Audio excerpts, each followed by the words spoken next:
a star that lights the road. I take this ride. Just drive. I wanna be the only one to make it to the light. I take it to the edge where I live 1,000 lives. But maybe I could be the one right into the setting sun today. Just drive.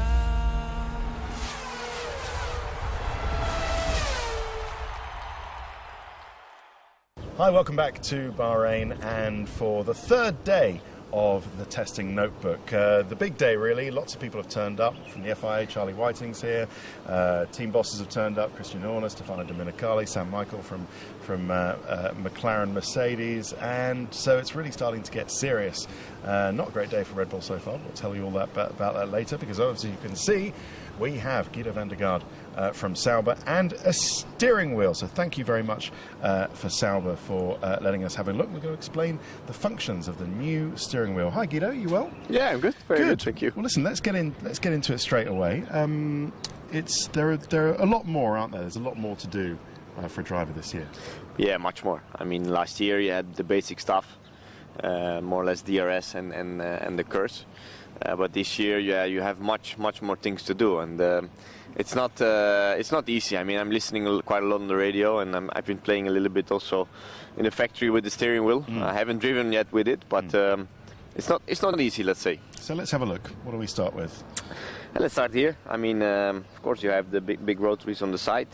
This is a state of charge. It's how you boost with the new curse system, who's integrated in the engine, and how you charge as well back the battery as well. Okay.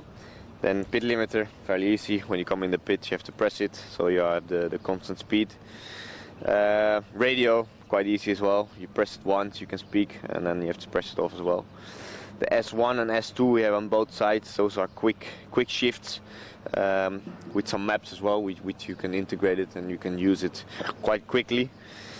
I think the white buttons are fairly easy. You can go through the maps. I think this one is the plus as well, and you have the minus. You have 10 and 1, and then you have the acknowledge button. Because a lot of the time, the engineers will tell you to change something 53, or if you need to fail a sensor, for example, it's fail 54 or 44 or 83 or whatever. And you've got to scroll through that while you're driving, of course, into plus 10, okay, 10, 20, 30, 40, 50, 60, 1, 2, 3, 4, 5. Yeah, probably the worst one is 99, because you have to press quite a lot of 10s and then plus a lot of 1s, and then acknowledge. Okay. And those buttons also used with the big rotary here.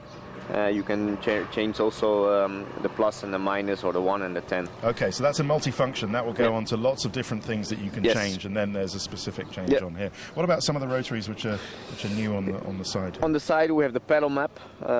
This is mainly for starts. You can change the pedal map. You can change it for driving as well, so it makes it a bit more easier with the pickup or the end of the throttle. So they quite use it as well, quite a lot. And the green button is again a quick function. Okay. OT, overtake, gives extra boost for that one little part if we want to overtake one guy or whatsoever. So. Okay, because that's important to say, that there isn't a distinct KERS button anymore like there was KERS boost last year. It's all integrated within the throttle pedal, but there is still a boost function if you're trying to overtake somebody, give you an extra little boost, whether it's KERS or whatever, or revs. Okay, that'll be useful. Tyre? Yeah, tyre is fairly easy. I mean, we have dry. It's like, what's it? Option prime. Prime, and what else? We have dry, wet, inter. I mean, you can change it around. It's also with the pickup, the throttle, and stuff like that. It's same as last year. Yeah, more or less the same. It's not so much change. And you have the brake point finder, or the bite point finder for the clutch, to warm up the clutch. Okay. Same as last year. Yeah. Oil bottom, same as last year. Then you have the preload for the diff. It's more or less the same as last year. Ignition is new. Fuel is new as well. They play also quite a lot with it, especially when you do a long run. You know, you have different fuel levels. Sometimes you have to save. The ignitions for the revs as well, and for the mix. This is integrated in the ignition. you play a lot with those, I have to say. I was listening quite a lot on the radio, and it's a lot of tuning on for the driver on the steering wheel. Yeah, okay. We've been talking quite a lot about that, about fuel saving. Everyone's going to have to fuel save throughout the race. So you can lean out the engine on mixture, and then it's revs with ignition. But they're quite small, and yet I guess it's a quick shift. You can get it quickly to the one you want. Yeah, you don't have to then press an acknowledge button. No, it's just it's quite easy. change. I mean, the acknowledge button is more or less for the multifunction. Okay. But also this year we have the new dash. Yes, I'm glad you mentioned that, because before there was just a small one at the top that everybody had, and now it's a big one, much bigger little LCD screen. Yeah, it's much better. I think I saw it as well, and all the things you change, you can see straight away on the steering wheel. So it's quite easy to use, and I have to say it's better, much better. Okay, so we've done ignition, preload with the diff, oil transfer. What about here, brake balance, and then what's this one on entry? Yeah, and I mean last year you had of course the brake balance on the left side of the cockpit, and you were going up, forward or rearwards. And this year they integrated in the steering wheel, so you have the plus. You just make a big quick shift forward or rearward. Yeah. So it's much more easier, and it's all integrated in the steering wheel, so you don't have the lever on the left anymore. Okay. Next to that you have the entries also for the differential. Well, S2 we already discussed that, and then the box. So once your engineer asks you to come in the box, you press box. So and that's to confirm that you're coming in the pits. Yeah. They can alert the mechanics to come out. It's pit confirm, for example, pit and confirm, then neutral, and the brake by wire, so you can change with the shapes of the maps, stuff like that. So it's quite good. I think it's a complicated steering wheel, but with a lot of functions, and the driver has to play a lot with it. But I have to say, Sauber did a very, very good job. Okay, we're going to explain brake-by-wire in a bit more depth in a minute. Finally, Guido, how are you finding life at Sauber? Long-time team in Formula One, really professional. You enjoying it here? Yeah, I'm enjoying a lot. I'm very happy with this move. I think it's a great team, great people there, a lot of knowledge they have, good factory. So I'm very, very happy here, and I will be in the car the first time in Bahrain on race 3 on FP1. So I'm looking forward to it. Okay, Guido, thanks very much. Thank you very much.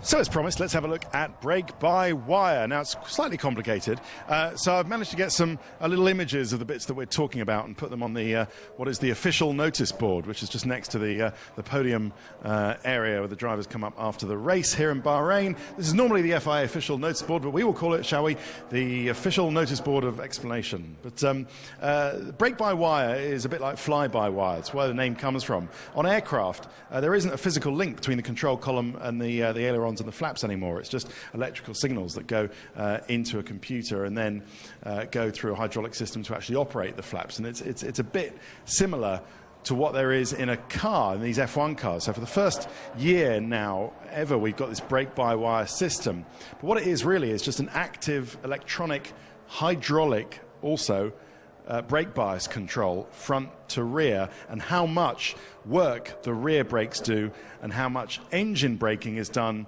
by the car's kinetic energy recovery system, the KERS that we know that is attached to the engine's crankshaft. So it's not true to say that it's all electronic. There is still a physical hydraulic link between the brake pedal and the front brakes and the rear brakes.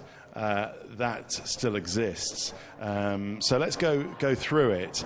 As we say, by-wire is just a pressure releasing mechanism in the rear brakes. So the front brakes work pretty much exactly the same. Driver puts his foot on the brake pedal. Yes, I know this isn't quite a Formula One brake pedal. Formula One brake pedals tend to be carbon fibre, not quite so much metal, but this is a nice big one that I could find to illustrate it. So driver brakes. Front brake torque, what we call it torque, but how much work the front brakes do, is governed by how hot the disc is, and as well as the pressure that the driver is actually putting through the pedal. So if the disc is starting to overheat, that front brake pressure will be reduced so as not to make the disc burn up and go bang and fail. So apart from that, that's the only change in front brake torque that is actually going on. Otherwise, the front brakes, which of course do most of the braking, work pretty much in the same way. what happens to the rear brakes is that when the driver brakes, according to whatever brake bias they have programmed in their brake map, and that map, by the way, is now written, that software is written by each team, and therein lies some of the detail, because it's so complicated that we've seen a team like Sauber have terrible trouble with the software of their braking maps. That's why they suffered the middle test, the first Bahrain test. The drivers would put their foot on the brakes, and then the software would kind of go haywire, and the drivers weren't getting the response and the active brake bias control that they expected and that the team wanted, because the software was a bit wrong. But gladly, sadly, happily, I should say, for Sauber, they have fixed that now. So the rear brakes, they go through a pressure-reducing mechanism that reduces the brake caliper pressure and decreases it according to how much engine braking the KERS is doing in running up the generator and generating electricity. So what that means is that it's deciding there within the software, and this is the ECU, but it's either housed here or in another electronic control unit. It's deciding how much the rear brake caliper is actually doing the work and how much the car can effectively say, all right, we're going to try and harvest so much electricity by running up the motor generator unit here, acting as an engine brake, because we need to generate electricity because I don't know, we haven't got enough for our saving fuel for our KERS for the rest of the lap. That we only need a tiny bit. Maybe we only need 30%. Of the work needs to be done by the rear brake caliper. The rest, the 70%, can be done by the motor generator unit. That's a bit of a close-up of it. It just sits there, but it's linked to the engine's crankshaft by a system of gears. So you can see the crankshaft sort of comes out here and then goes to the rear wheels. So effectively, it's slowing down the engine is slowing down the gearbox is slowing down the rear wheels. So it all happens instantaneously, and it all happens, Sebastian Vettel just not in the car. Sorry, Pete, you've got to probably play with your exposure there a bit, but not a good day for Red Bull. I just thought I'd point it out. He should be driving in the car. It looks like he's going to do a bit of autograph signing for the fans instead. So we'll talk about Red Bull in a moment. Yeah. So that's what the brake-by-wire does. It decreases the pressure in the rear brakes according to how much engine braking is required by the KERS, and that's according to the feel of the driver and how much electricity they still need to harvest. Now, if it all goes wrong, the pressure releasing mechanism fails to close. Now, what that means is that it won't do the differentiation. Effectively, the driver will still brake in the same way with front hydraulic brakes and rear hydraulic brakes. It just won't be generating any electricity through the MGU. The MGU won't be running out. So there is a fail-safe, which means that the driver will still happily be able to brake. The brakes will be no less effective than they would have been otherwise. So it's not to say that there isn't a link between the driver and the calipers, as in fly-by-wire. There is still a hydraulic link between the brake pedal and the calipers, which is good to hear. The final thing is, of course, how it works with the brake pedal. And apparently, so the drivers are saying it's very much like ABS on your road car. If they stamp on it and it's not perfectly tuned, they can feel the hydraulics coming in and out and trading brake pressure with the KERS unit there. And if it's a strange sensation, apparently, and they can feel the interference in the hydraulic brake circuit through their foot. And they're saying that until they get it absolutely right, until they tune this whole brake system to work in unison perfectly, it does tend to be a little sort of hyperactive. It's interesting how it's a very similar feeling to the ABS. When you put your foot on an ABS car, you can kind of feel some electronics doing some of the work for you. The idea, the engineers want the driver to feel exactly the same as he would have before. The harder you step on the brake pedal, the harder it brakes. But inevitably, that's not going to be quite the way it was in the past, and that's leading, as we've seen with many cars out here, to lots of brake lockups and difficulties under braking. Such a complicated system, and that explains hopefully how it works first, and secondly, why so many of the drivers are having problems with it when the system isn't perfectly tuned. They haven't quite figured out how much rear braking, how much front braking, and how much braking is being done by the KERS Spurs motor generator unit running up and acting as an engine brake. Right, in the next part of the notebook, I promise you, we'll see some cars.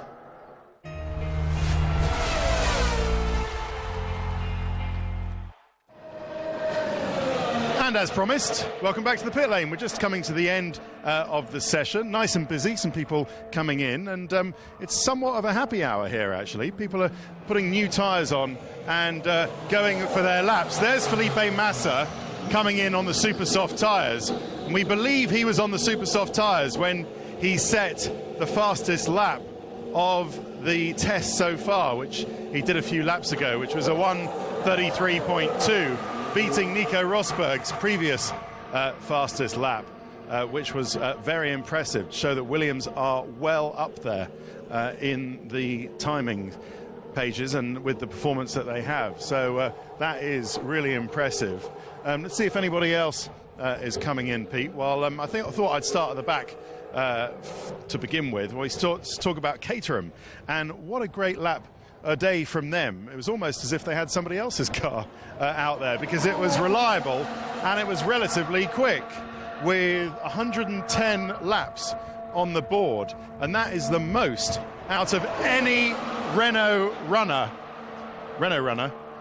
this test, which is really impressive. Pete, if you just want to come up here and get some cars as they come past the line. So 110, I think they might have even done some towards the end of the day. No, they didn't. Marcus Ericsson. Yeah, they did. 115 laps. Wow, okay. So Caterham have done some really good laps there. First Renault team to surpass 100 laps in a day. And it's really looking a lot better after what had been a dreadful test for them.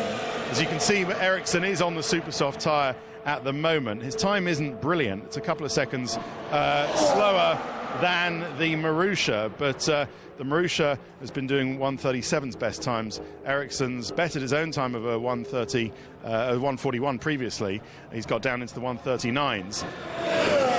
We'll talk about Ferrari in a minute. It's been difficult going for Marcus Ericsson while he adapts to these cars and the increased power from GP2, but Caterham really finding that with the Toyota wind tunnel that they're running now, with the 60% wind tunnel, they're getting some great results instantly from that, and they're really pleased with the results that they're getting from the bigger scale wind tunnel that Toyota run in Cologne.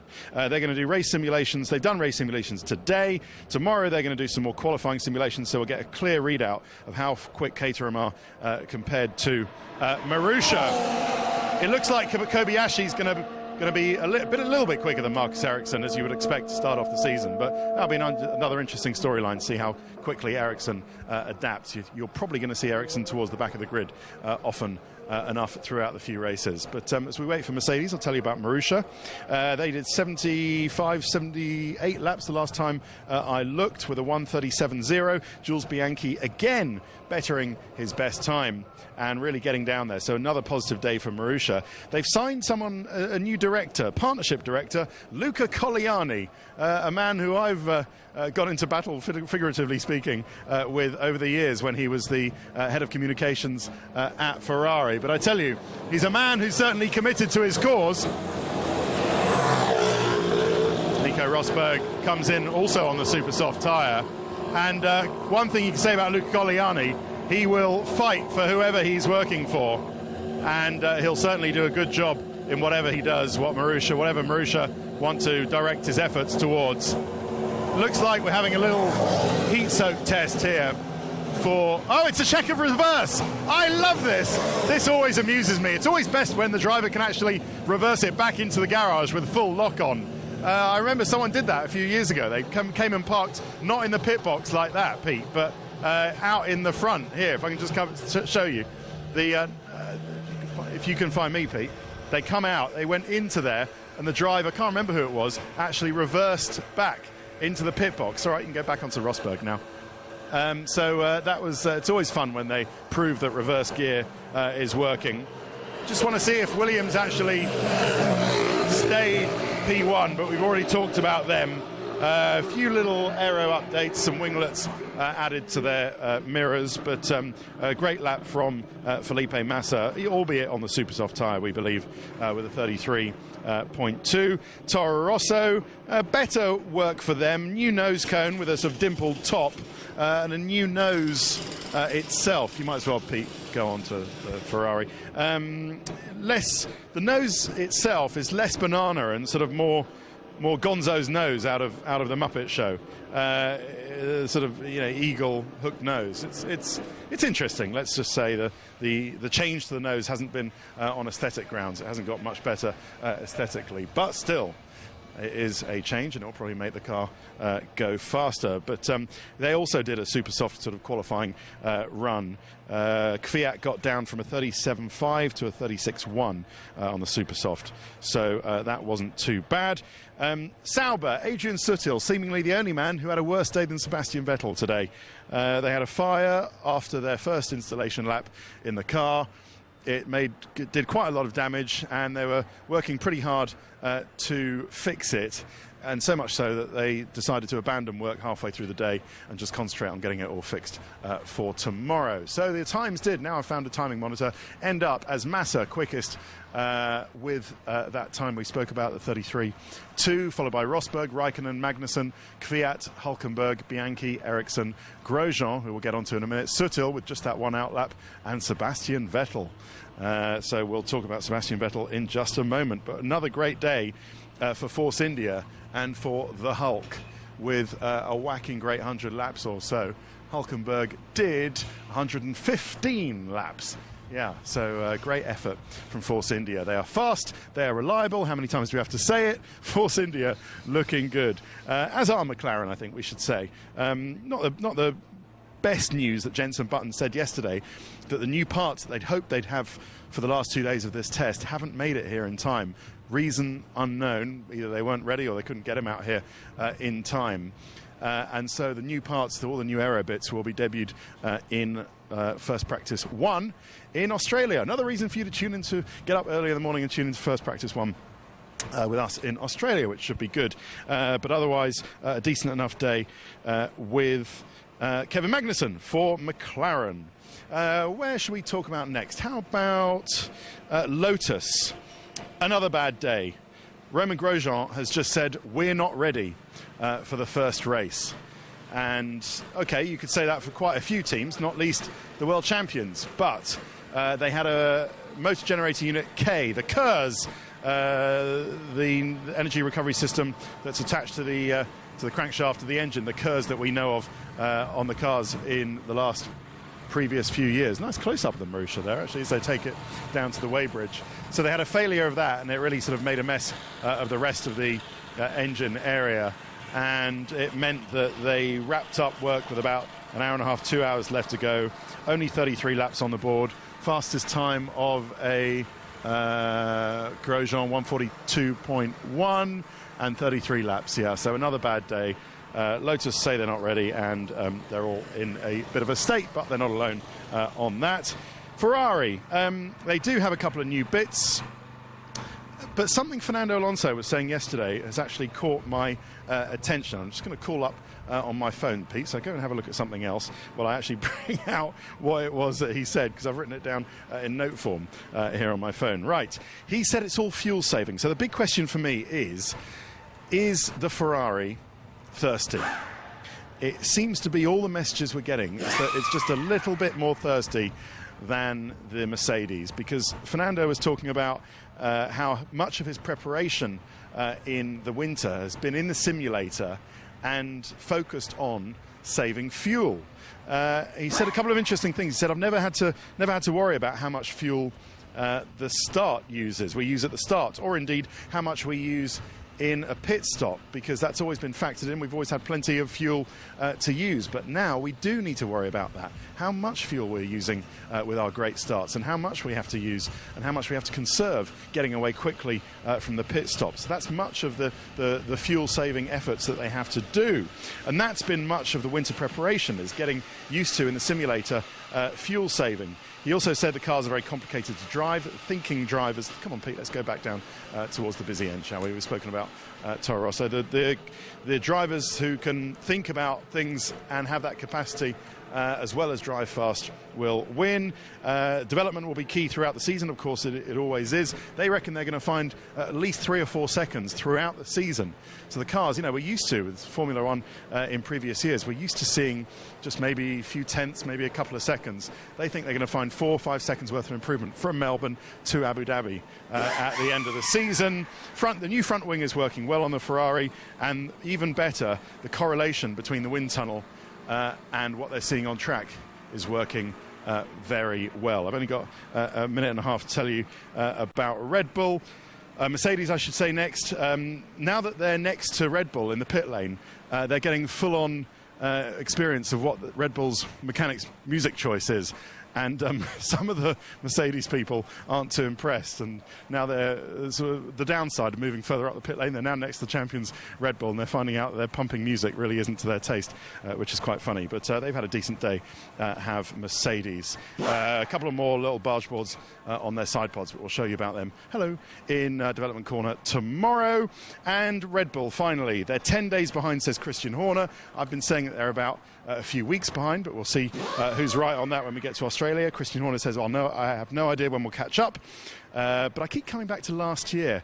Did alarm bells not ring when they were wiping the floor with everybody else and so much faster? Did they not think, hang on, what's going on here? Clearly, at the time, everybody else had just given up on 2013 and was concentrating on 2014. Did they not think, Red Bull, okay, hello, we should stop bringing things to the track for this season and concentrate 100% on 2014? Anyway, just a thought. I did see, it'll be interesting, funnily enough, Ricciardo's had a better testing than Sebastian Vettel. Ricciardo had the good day yesterday, lots of laps, and then Sebastian Vettel's really had the bad luck in terms of testing mileage. Just hasn't worked out for him, but he's keeping his chin up. That'll be another interesting story to see how Sebastian Vettel reacts to not being at the top. I saw him myself, said hello to him. He said, how are you? I said, I'm fine. I said, how are you? He said, well, I've had better days. And I said, yeah, but, apart from that, the important thing, how are you within yourself? I said, oh, well, I'm fine, which is good to hear. So I hope that, he doesn't, to use an overused phrase in Red Bull's recent history, throw the hissy fit, which I'm sure he won't. I hope he's just cool about it and saying, look, we've had plenty of joy over the last few years. I can take a bad beginning to the season because then I think that would endear him. It certainly seems to be the same old, very likeable Sebastian Vettel. They've also put some tube vents. Looks like a little rubber tube coming into the troublesome. Oh, it's a battery problem. That's why they didn't get out today. The battery shorted out. The old problem with the battery failure. So that's another Renault issue rather than a Red Bull one, although it's all interlinked, of course, now. But they put some more cooling, the little tubes coming into that sort of area to try and cool it, and then an exit tube to try and vent out the hot air. Hasn't really worked, but we'll have a look at that in Development Corner tomorrow. Right, that is about it. Check the website because there are a couple of good things that we've done today. We've done TED Trackside. We've gone out to the outside of Turn 3. Did you know there's a large runway around the back of the circuit? I didn't till I went out there, so it's quite interesting. And we've done Ask Sky F1 with my boss, executive producer Martin Turner, which is available on skysports.com/F1. So lots of goodies on there. I will see you for the final day of testing tomorrow. From here, for now, from Bahrain, it's goodbye.